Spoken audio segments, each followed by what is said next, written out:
Praise the lord. ప్రభువైన యేసుక్రీస్తు నామములో మీ అందరికీ వందనములు తెలియజేస్తున్నాను. దేవుని మహాకృపను బట్టి దేవుడు రాత్రికాలం అంతా ఆయన కాపుదలను, కృపను, కనుదృష్టిని మనకు అనుగ్రహించబడి ఈ ఉదయాన్నే లేచి ఆయన వాక్యం కొరకు మనం ధ్యానించుకోవడానికి, దేవునికి మొరపెట్టడానికి, ప్రార్థన చేయడానికి దేవుడు మనకు అనుగ్రహించిన ఈ ఉచితమైన కృపను బట్టి దేవుడికి మహిమ కలుగును కాక. ఈ ఉదయకాలము దేవుడు మనతో మాట్లాడుతున్న శక్తివంతమైన మాట మత్తయి సువార్త 26వ అధ్యాయము 41వ వచనము. మీరు శోధనలో ప్రవేశించకుండా ఉండునట్లు మెలకువగా ఉండి ప్రార్థన చేయండి. ఆమెన్. ప్రార్థన అనేది ప్రతి ఒక్కరి జీవితానికి చాలా అవసరము. మనం శోధనలోనికి ప్రవేశించకుండా మెలకువగా ఉండి ప్రార్థన చేయడము ఎంతైనా అవసరమండి. మన ఆధ్యాత్మిక జీవితంలో మనకు ఒక శత్రువు ఉన్నారు. గర్జించి సింహము వలె ఎవరిని మృంగుదామా అని ఎదురు చూస్తూ ఉంటారు. మనకి రాత్రి అయితే విశ్రాంతి దొరుకుతుంది, కానీ వాడి మాత్రం విశ్రాంతి తీసుకోరు. దీవారాత్రములు అనగా 24 గంటలు విశ్రాంతి లేకుండా ఎవరిని నాశనం చేయుదుమా అని మన చుట్టూ కూడా తిరుగుతూ ఉంటారు. సాతాను మన జీవితాలను పతనం చేయాలని తహతహలాడుతున్నప్పుడు సహజంగా వాడు అదును చూసి మన మీద దాడి చేసే ప్రయత్నం చేస్తాడు. మన ఆధ్యాత్మిక జీవితంలో మనం ఎప్పుడు బలహీనంగా ఉంటామో, మనం ఎప్పుడైతే మోకరించడం మానేస్తామో, మనం ఎప్పుడైతే ప్రార్థనా జీవితం విషయంలో నిర్లక్ష్యంగా ఉంటామో అప్పుడే బలహీనమైపోయినట్టు లెక్క. ప్రార్థనా జీవితాన్ని నిర్లక్ష్యం చేసే వ్యక్తిలో పాపపు ఆలోచనలు, పాపిష్టి కార్యాలు మొదలవుతాయి. కొంతమంది యవనస్తులు తమ ఆధ్యాత్మిక జీవితాన్ని బహుభద్రంగా కాపాడుకోవాలని తలచి ఒకరోజు ఒక తీర్మానం తీసుకుంటూ ఉంటారు. జనరల్గా 31 డిసెంబర్ నైట్ కానీ, జనవరి 1 కానీ ఎన్నో తీర్మానాలు తీసుకుంటారు. నా ఆధ్యాత్మిక జీవితం పాడైపోకూడదు, చాలా భద్రంగా ఉండాలి, నేను పవిత్రంగా ఉండాలని ఎన్నో తీర్మానాలు తీసుకుంటుంటారు.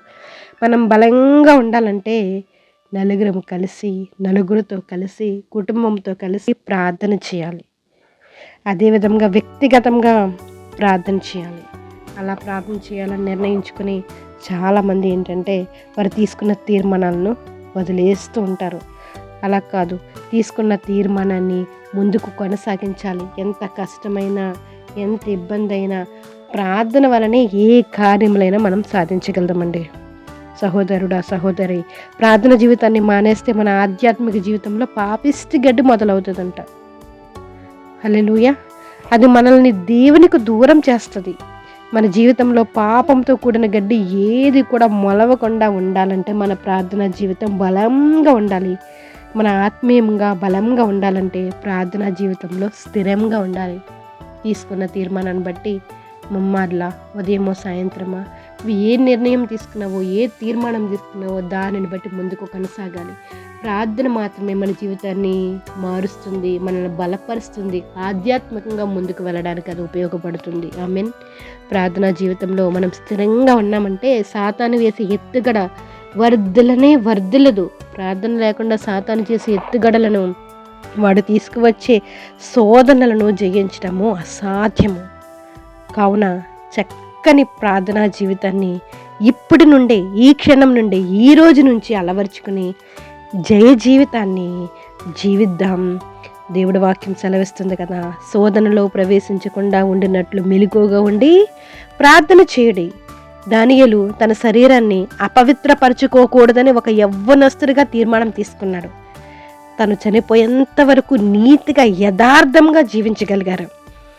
ఏ ఒక్కరూ అతనిలో తప్పును కానీ, లోపాన్ని కానీ, అపవిత్రతను కానీ, అవినీతిని కానీ కనుక్కోలేకపోయారు.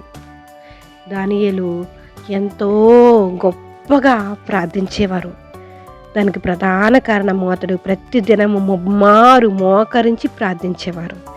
ప్రతిదినము క్రమశిక్షణతో, నిబంధనతో ప్రార్థన చేస్తే మనల్ని మనం పరిశుద్ధునిగా, నీతిమంతులుగా మనం చేసుకోవచ్చు. అదే దానియేలు గారిని నీతిమంతులుగా, పరిశుద్ధులుగా మలిచింది. మనము కూడా దానియేలు వలె జీవించాలంటే దానియేలు వలె ప్రార్థించాలి. ప్రార్థన చేయవాడు పాపము చేయడు, పాపము చేయవాడు ప్రార్థన చేయడు. కాబట్టి మనం పాపము చేయకుండా ఉండాలంటే ప్రార్థన చేయాలి. మనం జయ జీవితాన్ని కలిగి ఉండాలంటే ప్రార్థన చేయాలి. సాతాను శక్తులను తరిమి కొట్టాలంటే ప్రార్థన చేయాలి. నీకున్న సమస్యలు నిన్ను విడిచిపోవాలంటే నువ్వు ప్రార్థన చేయాలి. నీలో ఉన్న లోపాలు నువ్వు సరిచేసుకోవాలంటే నువ్వు ప్రార్థన చేయాలి.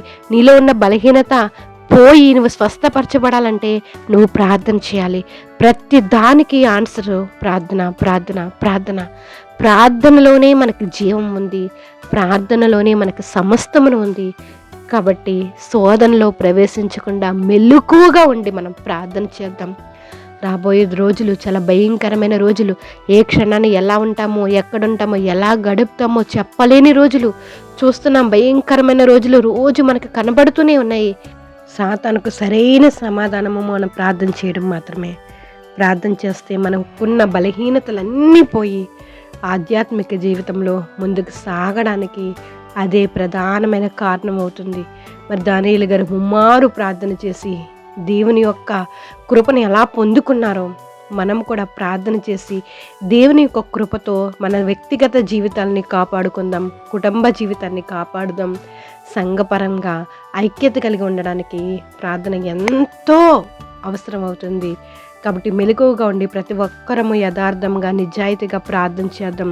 యథార్థతతో దేవుణ్ణి ముఖదర్శనం చేసుకోవడము ఎంతైనా అవసరము. కాబట్టి అందరం కూడా ప్రార్థన చేద్దాం.